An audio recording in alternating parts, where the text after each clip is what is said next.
Hey guys, तो आज से शुरू होने जा रहा है नया chapter Gauss theorem. Gauss theorem NCERT की बुक में पहले ही चैप्टर में एक टॉपिक के रूप में दिया हुआ है, बट क्योंकि हमें जेई के लिए नीट के लिए भी पढ़ना है तो हम लोग इसको पूरा सेपरेट चैप्टर बना के पढ़ेंगे।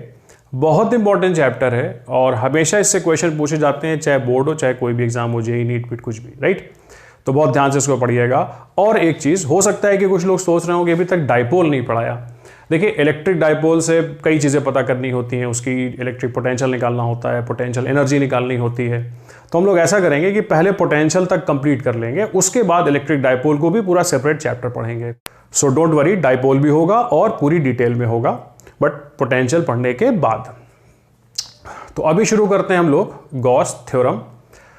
अब देखिए, गॉस थ्योरम समझने के लिए हमें पहले समझना पड़ेगा इलेक्ट्रिक फ्लक्स। इलेक्ट्रिक फ्लक्स क्या चीज होती है, पहले इसको समझना पड़ेगा, उसके बाद फिर हम बढ़ पाएंगे गॉस थ्योरम पे। देखिए, फ्लक्स किसी भी चीज की हो सकती है और फ्लक्स का जो मतलब है वो एक तरीके का फ्लो, प्रवाह, एक तरफ से दूसरी तरफ जाना। मैंने एक वायर था, उसको सर्किल के फॉर्म में बेंड कर रखा है, घुमा दिया है, राइट। मान लेते हैं यहां पर एक बल्ब रखा हुआ है और इस बल्ब से लाइट निकलेगी, चारों तरफ जाएगी स्पेस में, और इस लाइट का कुछ पार्ट इस एरिया के आर पार जाएगा, जो कि इस कर्व ने बांधा है, इस कर्व ने जो बाउंड किया है उस एरिया से जाएगा। तो हम कह सकते हैं कि भाई लाइट की फ्लक्स हो गई इस एरिया से। इस तरीके से मान लेते हैं बारिश हो रही है और हम इसको ऐसे लेके खड़े हो गए, ठीक। तो कुछ रेन ड्रॉप्स इसके आर पार जाएंगी, इस एरिया के आर पार जाएंगी, तो हम कह सकते हैं रेन की फ्लक्स है। अगर बारिश बहुत तेज़ हो रही है, ठीक है, तो हम कहेंगे रेन फ्लक्स ज़्यादा है, रेन ड्रॉप्स की फ्लक्स ज़्यादा है। या फिर अगर बारिश तेज़ हो रही हो बट हम इस एरिया को थोड़ा तिरछा कर दें तो इसके आर पार जाने वाली रेन ड्रॉप्स कुछ कम हो जाएंगी, क्योंकि तिरछा हो गया है, ठीक। जब ये ऐसे तो ज़्यादा पास करेंगी, तिरछा हो गया तो कम पास करेंगी, यानी कि यहाँ पर रेन फ्लक्स हो गई। वैसे ही इलेक्ट्रिक फ्लक्स, जैसे कि ये एक चार्ज पार्टिकल यहाँ पर रखा हुआ है इस एरिया के सामने, तो इस चार्ज पार्टिकल की इलेक्ट्रिक फील्ड लाइंस होंगी जो स्पेस में चारों तरफ जा रही होंगी, और इसकी इलेक्ट्रिक फील्ड लाइंस में से कितनी इस एरिया के आर पार जा रही हैं वो कहलाएगा इलेक्ट्रिक फ्लक्स। यानी कि electric flux is measure of number of electric field lines crossing through an area, यानी किसी एरिया से कितनी इलेक्ट्रिक फील्ड लाइंस आर पार जा रही हैं, ठीक। ये आइडिया मिलता है हमें किससे, इलेक्ट्रिक फ्लक्स से। अब इलेक्ट्रिक फ्लक्स को मैथमेटिकली कैलकुलेट करने के लिए, यानी उसका एक फॉर्मूला तैयार करने के लिए हमें एक नया वेक्टर डिफाइन करना पड़ेगा, एरिया वेक्टर। यानी एरिया को वेक्टर कहना पड़ेगा, वेक्टर मानना पड़ेगा। अब अगर एरिया वेक्टर माना जाएगा तो हर वेक्टर की तरह उसका मैग्नीट्यूड भी होगा और डायरेक्शन भी होगा। मैग्नीट्यूड तो वही होगा जो एरिया का है, बट डायरेक्शन एरिया जिस प्लेन में है उसके परपेंडिकुलर होगा, चाहे बाहर ले लीजिए चाहे अंदर ले लीजिए। जैसे पीछे बोर्ड है, राइट, और अगर इस बोर्ड के एरिया को वेक्टर बनाना हुआ तो मैग्नीट्यूड उस वेक्टर को तो वही होगा, लेंथ इनटू ब्रेथ, बट इसका डायरेक्शन क्या होगा, ये जिस प्लेन में है उसके परपेंडिकुलर या नॉर्मल, चाहे बाहर या फिर अंदर। अब ये क्वेश्चन नहीं है कि एरिया वेक्टर का ये डायरेक्शन क्यों लिया जाता है, ठीक है। अगर हम ये डायरेक्शन नहीं लेंगे तो हम फिर इलेक्ट्रिक फ्लक्स को समझ नहीं पाएंगे, उसे कैलकुलेट नहीं कर पाएंगे। ये कुछ कुछ ऐसा ही है कि जैसे आपने क्लास 11 में पढ़ा था कि दो वेक्टर का डॉट प्रोडक्ट ऐसे डिफाइन करते हैं, ए का मैग्नीट्यूड, बी का मैग्नीट्यूड, कॉस थीटा। अब यहाँ पर ये क्वेश्चन नहीं कि कॉस थीटा क्यों आता है। अगर कॉस थीटा ना आए या फिर हम ए डॉट बी को ऐसे डिफाइन नहीं करेंगे तो फिर हम वर्क नहीं समझ पाएंगे, पावर नहीं समझ पाएंगे, एनर्जी को नहीं समझ पाएंगे। तो वर्क, पावर, एनर्जी वगैरह को समझने के लिए ये मजबूरी थी कि हम डॉट प्रोडक्ट को ऐसे डिफाइन करें। तो एग्जैक्टली इसी तरीके से अगर हमें इलेक्ट्रिक फ्लक्स को कैलकुलेट करना है तो एरिया वेक्टर का डायरेक्शन एरिया की प्लेन के परपेंडिकुलर ही लेना पड़ेगा। तो चलिए इसको देखते हैं हम लोग और फ्लक्स का फॉर्मूला लिखते हैं, फिर देखते हैं ये बात कहाँ तक जस्टिफाइड है कि एरिया वेक्टर हमेशा नॉर्मल ही लिया जाएगा एरिया की प्लेन के। तो पहला केस लेते हैं, केस 1। इसमें हमारी फील्ड यूनिफॉर्म होगी, फील्ड यूनिफॉर्म, और प्लेन एरिया होगा, यानी एरिया बिल्कुल फ्लैट होगा, प्लेन एरिया। ये एक प्लेन एरिया हो गया, ये रेक्टेंगल के जैसा कुछ है और ये ऐसे तिरछा रखा हुआ है, ठीक है, एक तिरछी प्लेन में रखा हुआ है। तो इसके हिसाब से इसका एरिया वेक्टर तो ऐसे जाएगा जो कि नॉर्मल जाता है, हम लोगों ने लिया था, और इलेक्ट्रिक फील्ड ऐसे आ रही है मान लेते हैं, यानी कि समथिंग लाइक दिस, कि इलेक्ट्रिक फील्ड मेरी ओर आ रही है और एरिया ऐसे तिरछा रखा हुआ है, तो ये एरिया वेक्टर हो गया, ये इलेक्ट्रिक फील्ड हो गई, और दोनों के बीच में एंगल हो गया थीटा। तो जो इलेक्ट्रिक फ्लक्स होगी इसको हम फाई से डिनोट करेंगे, इलेक्ट्रिक फ्लक्स, ये डॉट प्रोडक्ट होगी ई और एरिया वेक्टर का। अब इसे एक्सपैंड, इलेक्ट्रिक फील्ड का मैग्नीट्यूड, एरिया का magnitude, cos theta. So this is your electric flux in case field अगर यूनिफॉर्म है और एरिया बिल्कुल प्लेन है। अब चलिए देखते हैं कि ये फॉर्मूला कहाँ तक जस्टिफाइड है। तो ये मान लेते हैं कि जो प्लेन एरिया है, ठीक है, ये मेरे हाथ में है, इट्स लाइक दिस, इसका एरिया वेक्टर ऐसे जा रहा है और इलेक्ट्रिक फील्ड मेरी ओर आ रही है, राइट। तो फ्लक्स कितनी हुई, इससे कितनी इलेक्ट्रिक फील्ड है इसके आर पार आ रही है, ई ए कॉस थीटा, ठीक, थीटा एंगल है इलेक्ट्रिक फील्ड और एरिया वेक्टर के बीच में। आप इमेजिन करें कि अगर ये ऐसे रखा होता, राइट, तो एरिया वेक्टर इधर ही होता, इधर ही इलेक्ट्रिक फील्ड है, तो दोनों वेक्टर के बीच में जीरो का एंगल होता, कॉस 0 1 होता है सबसे ज़्यादा और फ्लक्स सबसे ज़्यादा होती। और बिल्कुल सही बात भी है कि अगर ये ऐसे रखा होगा तो सबसे ज़्यादा इलेक्ट्रिक फील्ड लाइंस इसको क्रॉस करेंगी, राइट। इसी तरीके से अगर इसको हम ऐसे कर दें तब फिर एरिया वेक्टर ऊपर जाएगा, इलेक्ट्रिक फील्ड इधर आएगी और दोनों के बीच में एंगल 90 डिग्री हो जाएगा। तो cos 90 कितना होता है, 0 होता है, यानी फ्लक्स 0 हो जाएगी। और बिल्कुल सही बात भी है, अगर एरिया ऐसे रखा हुआ है, एरिया का प्लेन ऐसे है और इलेक्ट्रिक फील्ड ऐसे आ रही है, तो इससे एक भी फील्ड लाइन क्रॉस नहीं करेगी, घिसते हुए ऊपर से निकल जाएंगी और नीचे से निकल जाएंगी, इसके आर पार कोई इलेक्ट्रिक फील्ड नहीं जाएगी। इसका मतलब ये डेफिनेशन बिल्कुल सही है और ये डायरेक्शन एरिया वेक्टर का लेना बिल्कुल सही है। अब यहीं पे इसकी एसआई यूनिट की बात कर लेते हैं। एसआई यूनिट, इसकी एसआई यूनिट हो जाएगी इलेक्ट्रिक फील्ड की एसआई यूनिट, जो कि न्यूटन पर कूलम होती है, एरिया होता है मीटर स्क्वायर, कॉस थीटा की कोई यूनिट होगी नहीं, तो एक एसआई यूनिट हो गई न्यूटन मीटर स्क्वायर पर कूलम। अभी आगे पढ़ेंगे हम लोग पोटेंशियल में कि इलेक्ट्रिक फील्ड की एक और यूनिट होती है वोल्ट पर मीटर, ये भी पोटेंशियल में पढ़ेंगे। तो उसके हिसाब से इलेक्ट्रिक फील्ड हो गई वोल्ट पर मीटर, फिर मीटर स्क्वायर, तो वोल्ट मीटर। तो दो एसआई यूनिट मिली हमें इलेक्ट्रिक फ्लक्स की, एक ये दूसरी ये। इलेक्ट्रिक फ्लक्स कैसी क्वांटिटी होती है, स्केलर की वेक्टर। ऑब्वियस ही बात है, ये डॉट प्रोडक्ट है तो डॉट प्रोडक्ट तो स्केलर प्रोडक्ट होता ही है, यानी कि electric flux is a scalar quantity. इसकी सिर्फ वैल्यू होगी कि भाई इतनी फ्लक्स सरफेस से बाहर आ रही है, राइट। फील्ड का डायरेक्शन होगा, इलेक्ट्रिक फील्ड का डायरेक्शन होगा, बट फ्लक्स की सिर्फ वैल्यू होगी, इस फील्ड का जो फ्लक्स होगा उसकी सिर्फ एक वैल्यू होगी। तो फ्लक्स इज स्केलर क्वांटिटी। तो ये तो हमारा केस था, जब फील्ड यूनिफॉर्म होगी और एरिया प्लेन होगा तो कैसे फ्लक्स कैलकुलेट होगी। और यहां पर हमने ये भी देखा कि एरिया वेक्टर नॉर्मल ही क्यों लिया जाता है, क्योंकि तभी जस्टिफाई हो पाया कि एरिया अगर ऐसे रखा है तो सबसे ज़्यादा फ्लक्स होगी और एरिया अगर ऐसे रखा है तो फ्लक्स 0 हो जाएगी, क्योंकि एरिया वेक्टर और फील्ड के बीच में 90 का एंगल होगा, फील्ड लाइंस बिल्कुल नहीं पास करेंगी, घिसते हुए ऊपर से निकल जाएंगे और घिसते हुए नीचे से निकल जाएंगे। अब हम एक जनरल केस लेके चलेंगे जिसमें एरिया हमारा प्लेन नहीं होगा और इलेक्ट्रिक फील्ड भी यूनिफॉर्म नहीं होगी, यानी समथिंग लाइक दिस कि एरिया ऐसे कर्व सा हो गया कुछ, ठीक, कोशिश कर रहे हैं कि टेढ़ा बन जाए भाई, एरिया ऐसे कर्व सा हो गया कुछ, ठीक, और इलेक्ट्रिक फील्ड भी यूनिफॉर्म नहीं है, नॉन यूनिफॉर्म। अब इस केस में कैसे फ्लक्स निकलेगी ये देखते हैं हम लोग, राइट। उससे पहले इसको जल्दी से पॉज करके वीडियो नोट कर लीजिए, इसे हटाना होगा। दूसरा केस है, इसमें हमारी फील्ड नॉन यूनिफॉर्म होगी और एरिया कर्व्ड होगा। और चलिए इसकी फिगर बना लेते हैं। ये something like this, this is a curved area, यानी कि जैसे मेरा हाथ हो गया, इस तरीके का कोई एरिया है और इलेक्ट्रिक फील्ड है non uniform, something like this. ये इलेक्ट्रिक फील्ड जा रही है, राइट, और फील्ड नॉन यूनिफॉर्म है और एरिया हमारा कर्व्ड है, राइट। अब देखिए इस केस में क्या करेंगे, इस कर्व्ड एरिया में अगर एक बिल्कुल छोटा सा पार्ट ले लें, एक एलिमेंट्री पार्ट, तो इसको फ्लैट माना जा सकता है, इसको प्लेन माना जा सकता है, ठीक है। जैसे कि एक सर्कल को हम मान सकते हैं कि बहुत छोटी छोटी स्ट्रेट लाइन से मिलकर, वैसे ही हम किसी कर्व्ड सरफेस को मान सकते हैं कि छोटे छोटे प्लेन एरिया से मिलकर बना है, ठीक है। इसको आप ऐसे भी समझ सकते हैं कि जैसे अगर हम किसी ग्राउंड में खड़े हुए हैं तो हमको फ्लैट दिखता है, जबकि अर्थ पूरी राउंड है। रीज़न क्या है उसका, क्योंकि ग्राउंड में खड़े होने के बाद हम जितना एरिया देख पाते हैं वो अर्थ के पूरे एरिया के सामने बहुत छोटा सा है। तो बहुत बड़ी सी अर्थ गोल है जिसमें हम छोटा सा एरिया देख पाते हैं तो हमको फ्लैट दिखाई देता है। तो वही यहाँ पर भी होगा कि इस पूरे कर्व्ड एरिया को छोटे छोटे पार्ट्स में डिवाइड कर लें तो हर एक छोटा सा पार्ट बिल्कुल प्लेन होगा और इसका एरिया छोटा सा होगा जिसे डिफरेंशियल फॉर्म में लिखेंगे हम लोग डी ए। तो ये एक छोटा सा प्लेन एरिया होगा, जहां पर हमने ये एरिया लिया यहां पर कुछ इलेक्ट्रिक फील्ड होगी ई। तो इस छोटे से प्लेन एरिया से जो थोड़ी सी फ्लक्स होगी डी फाई, वो बराबर होगी ई डॉट डी ए, वही पिछले फॉर्मूले से। तो अगर टोटल फ्लक्स निकालनी है तो क्या करना होगा, जैसे यहां पर ई डॉट डी ए किया, इसके बगल में ई डॉट डी ए करें, यहां पर ई डॉट डी ए करें, यहां पर ई डॉट डी ए करें, सभी छोटे छोटे डिफरेंशियल एरियाज पे या छोटे छोटे प्लेन एरियाज पे हम ई डॉट डी ए करते चले जाएं और फिर सबको ऐड कर दें। तो देयरफॉर टोटल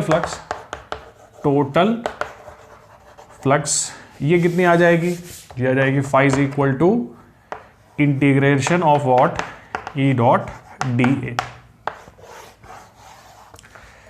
इस टर्म को हम कहते हैं surface integral of electric field, क्योंकि हमने एक इलेक्ट्रिक फील्ड का डॉट प्रोडक्ट कराया इस पूरे सरफेस को छोटे छोटे एरिया में डिवाइड करके, छोटे छोटे एलिमेंट्री पार्ट्स में डिवाइड करके। तो इस वजह इसका नाम पड़ा क्या,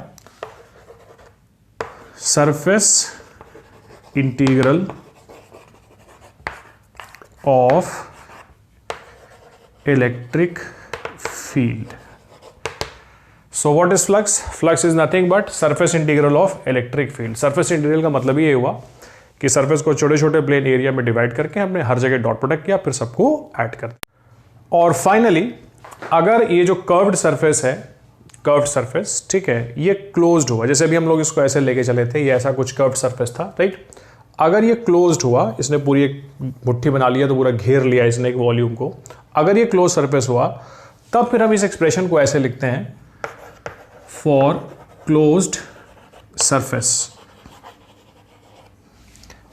phi is equal to integration E dot dA।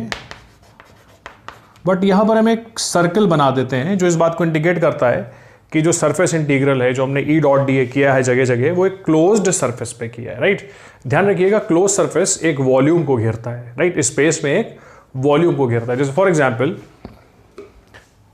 ये एक जार है, ठीक है, ये अभी एक ओपन सरफेस है, राइट, और जैसे ही हमने इसकी कैप लगा दिया, अब इसने एक वॉल्यूम को घेर लिया स्पेस में, ठीक है, और ये कहलाएगा क्लोज्ड सरफेस। यानी कि जैसे यहाँ पर इस इलेक्ट्रिक फील्ड में ऐसा कोई सरफेस रखा होता, ठीक, तो फिर हम इस बात को इंडिकेट करने के लिए कि फ्लक्स हमने क्लोज सरफेस से निकाला है, इस इंटीग्रेशन पे एक सर्कल बना देते, तो वो हो जाता है इस बात का इंडिकेशन कि हमने क्लोज्ड सरफेस पे सरफेस इंटीग्रल किया है, फ्लक्स निकाला है, राइट। तो this was all about electric flux. अब हम कुछ क्वेश्चंस करते हैं। पहला क्वेश्चन है, uniform electric field is equal to 2i cap minus 3j cap plus k cap into 10³ newton per coulomb exist in space. Find the flux of this field through an area of 50 centimetre square in xy plane. और दूसरे part में जो area है वो xz plane में है। चलिए इसको सॉल्व करते हैं। सोल्यूशन, ये x एक्सिस हो गई, ये y हो गई और ये z एक्सिस हो गई। हम इधर x, इधर y, इधर z भी ले सकते थे, ठीक है, दोनों कर सकते हैं हम लोग। तो x y z ऐसे ले लिया हम लोगों ने। और पहले पार्ट में एरिया एक्स वाई प्लेन में है, यानी कि एक्स वाई प्लेन, ठीक। तो ये हो गया एरिया। इस एरिया का जो मैग्नीट्यूड है वो कितना दिया हुआ है, 50 सेंटीमीटर स्क्वायर। अब क्योंकि एरिया प्लेन है और फील्ड यूनिफॉर्म है, तो हमारे पास के लिए दो फॉर्मूले हैं। एक तो है phi is equal to E A cos theta. हमें एरिया का मैग्नीट्यूड मालूम है, हम इलेक्ट्रिक फील्ड का भी मैग्नीट्यूड पता कर सकते हैं, बट ये एंगल पता करना पड़ेगा। एंगल भी पता किया जा सकता है डॉट प्रोडक्ट के रूल से, बट वो टाइम टेकिंग होगा। तो हम लोग इस फॉर्मूले को यूज़ कर लेंगे जो पहले वाला था, phi is equal to E dot A. E हमें दिया हुआ है इतना, और इस एरिया को अगर वेक्टर बनाना हुआ जो कि एक्स वाई प्लेन में है, तो इस एरिया का वेक्टर किधर जाएगा, इसके नॉर्मल। नॉर्मल का मतलब परपेंडिकुलर, यानी इसके बाहर की ओर आएगा। और बाहर की तरफ कौन सी एक्सिस है, जेड एक्सिस है। तो A vector is equal to how much, magnitude 50 centimetre square. और इसको दिशा देने के लिए यूनिट वेक्टर से मल्टीप्लाई करेंगे, और यूनिट वेक्टर किधर आएगा, इसके नॉर्मल, इसके परपेंडिकुलर। ये एक्स है, ये वाई है, तो जो नॉर्मल आएगा वो जेड की तरफ आएगा, तो इसको मल्टीप्लाई कर देंगे हम लोग के। तो 50 सेंटीमीटर स्क्वायर के कैप, राइट। तो therefore phi is equal to E dot A, इसको लगा दें हम लोग। तो इलेक्ट्रिक फील्ड कितनी हो गई भाई, ये दिया हुआ है 2i cap minus 3j cap plus k cap into 10 की पावर 3 इस वेक्टर का डॉट प्रोडक्ट इस वेक्टर के साथ, इसको थोड़ा हटा दे रहे हैं, 50। देखिए सेंटीमीटर स्क्वायर है, इसको मीटर स्क्वायर में चेंज कर लेंगे एसआई में, तो हमें करना होगा 10 की पावर -4 और k कैप। तो phi is equal to 50 into 10 की पावर -4, ये अलग कर लिया, फिर ये 10 की पावर 3 अलग कर लिया, जो डॉट प्रोडक्ट का रूल होता है। और अब बचा हमारे पास 2i cap minus 3j cap plus k cap, इसका डॉट प्रोडक्ट k कैप के साथ। अब जब हम डॉट प्रोडक्ट लेंगे तो i cap dot k cap 0 हो जाएगा, j cap dot k cap 0 हो जाएगा, k cap dot k cap 1 मिल जाएगा। तो एंड में हमें रिजल्ट मिला, इसका अला भला करेंगे तो आएगा 5, 10 की पावर -4 और 3 और 1 0 और अंदर मिलेगा ब्रैकेट में 1। तो आंसर आया 5 यूनिट न्यूटन मीटर स्क्वायर पर कूलम या फिर वोल्ट मीटर। तो पहले पार्ट का तो ये आंसर हो गया हम लोगों के, जिसमें एरिया की प्लेन एक्स वाई प्लेन थी और इसका जो एरिया वेक्टर था वो जेड एक्सिस की तरफ आया था, इसके परपेंडिकुलर, एक्स वाई के परपेंडिकुलर जेड होता है, तो हमने के कैप से मल्टीप्लाई करके इसको दिशा दे दी थी, राइट। सेकेंड पार्ट में एरिया वेक्टर ऐसे लिखा जाएगा, मैग्नीट्यूड तो हो गया भाई 50 इंटू 10 की पावर -4 मीटर स्क्वायर, और फिर क्योंकि अब की बार ये एक्स जेड प्लेन में है तो एक्स जेड प्लेन के जो नॉर्मल जाएगा, जो परपेंडिकुलर जाएगा वेक्टर, यूनिट वेक्टर, वो जे कैप हो जाएगा, ये बाई एक्सिस वाला, तो ये हो जाएगा हमारा J cap. Therefore phi is equal to, फिर से ई डॉट डी ए करेंगे, ई डॉट ए करेंगे सॉरी, तो इसके हिसाब से phi is equal to, value put करके सिंप्लीफाई कर लीजिए, 2i cap minus 3j cap plus k cap into 10 की पावर 3, इसका डॉट प्रोडक्ट इसके साथ 5 इंटू 10 की पावर -3 हो जाएगा, फिर j कैप। नंबर्स अलग हो गए भैया, 10 की पावर -3, 10 की पावर 5 10 की पावर 3 और 5 इंटू 10 की पावर 3 अलग हो जाएगा, तो 5 आ जाएगा और बचेगा 2i cap minus 3j cap plus k cap dot j cap. तो अब की बार i cap dot j cap 0 हो जाएगा, j cap dot j cap 1 होता है तो -3 मिलेगा, और k cap dot j cap भी 0 होता है, तो एंड में आंसर आएगा 5, अंदर ब्रैकेट में -3, तो मल्टीप्लाई करके -15 वोल्ट मीटर या न्यूटन मीटर स्क्वायर पर। अगला जो क्वेश्चन है वो है find the flux of the electric field E vector is equal to E not x cap, जहां पे E not is a constant and x cap is unit vector along x axis through the shaded area. यानी इस shaded area से आपको इस electric field की flux पता करनी है। शेडेड एरिया कैसे बन रहा है? शेडेड एरिया स्पेस में 4 पॉइंट को जोड़ के बन रहा है। पहला पॉइंट है ओरिजिन, अगला पॉइंट है ये 0 A0 बाई एक्सिस पे, फिर अगला पॉइंट है A0A और फिर लास्ट पॉइंट है AA। इन चारों पॉइंट को जोड़ के एक एरिया बन रहा है, राइट। और इस एरिया से आपको इस इलेक्ट्रिक फील्ड की फ्लक्स पता करनी है। अब ज़रा ध्यान से देखिएगा, हमने क्लास 11th में पढ़ा था कि कोई वेक्टर ए हो गया और ये हो गया वेक्टर बी। तो जब हम इनका ए क्रॉस बी करते हैं, इसको रिवाइज करिएगा अगर नहीं मालूम है तो जाके रिवाइज करिएगा। ए क्रॉस बी करते हैं तो हमें ये वेक्टर जो पैरेललोग्राम बनाते हैं उसका एरिया पता चलता है, पहली चीज़। दूसरी चीज़, ए क्रॉस बी एक वेक्टर होता है और इसका डायरेक्शन जो है वो इस राइट हैंड थंब रूल से पता चलता है, वो राइट हैंड थंब रूल से पता चलता है, और उस रूल के अकॉर्डिंग जिस प्लेन में एरिया आया उसके परपेंडिकुलर होता है ए वेक्टर क्रॉस बी वेक्टर। तो बस इतनी सी चीज़ लगेगी इसका एरिया वेक्टर पता करने में, और एरिया वेक्टर पता चल जाएगा तो हम तुरंत फ्लक्स बता देंगे। तो इसे हम मान लेते हैं वेक्टर ए। तो वेक्टर ए कैसे लिखा जाएगा? Vector A will be x coordinate के साथ एक्स एक्सिस वाला यूनिट वेक्टर, वो ये एक्स कैप कह रहे हैं लेने के लिए, हम लोग आई कैप से ही करते हैं ताकि कंफ्यूजन ना हो। फिर वाई कोऑर्डिनेट के साथ जे कैप, ये सब हम लोगों ने पढ़ा था पोजीशन वेक्टर में, प्लस जेड कोऑर्डिनेट के साथ के कैप। तो वेक्टर ए जो हो गया वो हमारा हो गया ए जे कैप। इसे मान ले वेक्टर बी, तो वेक्टर बी हो जाएगा एक्स कोऑर्डिनेट के साथ आई कैप, वाई कोऑर्डिनेट है 0 और जेड कोऑर्डिनेट के साथ के कैप, ए के कैप। अब अगर हम ए क्रॉस बी करें, नाउ ए क्रॉस बी, तो अगर ए क्रॉस बी कर दें तो देखिए हमें एक तो इस शेडेड एरिया का, शेडेड पोर्शन का एरिया पता चल जाएगा और साथ में जो डायरेक्शन मिलेगा वो इसकी प्लेन के परपेंडिकुलर मिलेगा। तो वही हो जाएगा A cross B. Now A cross B is equal to, इसको लिख दे रहे हैं capital A, this is what, area vector, इस शेडेड रीजन का एरिया वेक्टर। इसमें मैग्नीट्यूड भी आ रहा है और direction right hand thumb rule से इसकी प्लेन के परपेंडिकुलर आएगा, तो ये एरिया वेक्टर हो गया, राइट।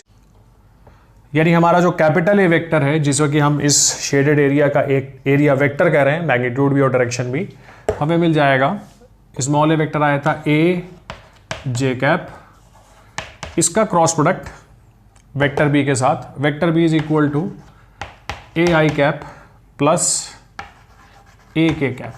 अब जब हम क्रॉस प्रोडक्ट करेंगे तो हम रूल जानते हैं, करना होगा A J cap cross A I cap, तो हो जाएगा ए स्क्वायर, और जे cap cross I cap minus के कैप होगा, ठीक है। क्रॉस प्रोडक्ट जाके रिवाइज करिएगा, नहीं आता है तो, आता है तो वेरी गुड।